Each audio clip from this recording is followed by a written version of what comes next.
Hi, my name is Jason Lowenstein, and I'm an orthopedic spine surgeon in practice in Morristown, New Jersey. I was born in New York, but grew up in New Jersey. I did my undergraduate degree at the University of Pennsylvania. I went to medical school at the University of Pittsburgh, and then I went and did my residency in orthopedic surgery at Columbia University Medical Center. I then went down to Atlanta and did a fellowship in spine surgery at the Emory University Hospital and focused on adult and pediatric spine and scoliosis surgery. I focus on the treatment of children and adults that have spinal deformities such as scoliosis, kyphosis, and spondylolisthesis. My goal is to try to correct their deformities and try to straighten their spine as best I can to try to help patients get back to their normal activities of daily living. Many of my patients have also had previous spine surgery for scoliosis or spinal deformity and have additional problems later on.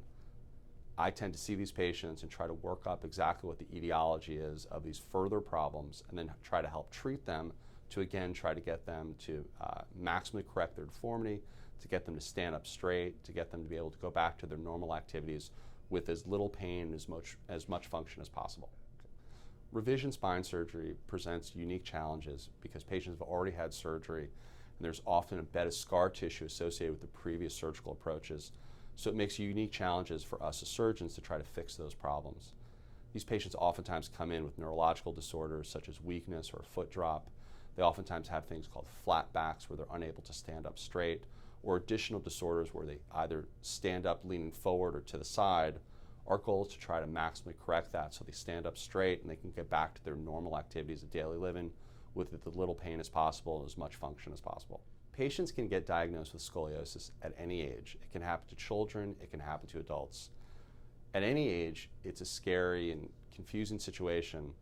When I see patients who have a spinal deformity, my goal is to try to help them identify what's causing their problem and then come up with a treatment plan to help maximally correct their deformity and treat them in a way that helps them reach their individual goals. When formulating a treatment plan for patients who have scoliosis or spinal deformity, the goal is always to do the least amount of surgery possible to fix the deformity and allow the patient to get back to their normal activities of daily living. Whenever possible, I'll utilize minimally invasive techniques to try to fix their deformity, to get them back to their normal activities as quickly as possible.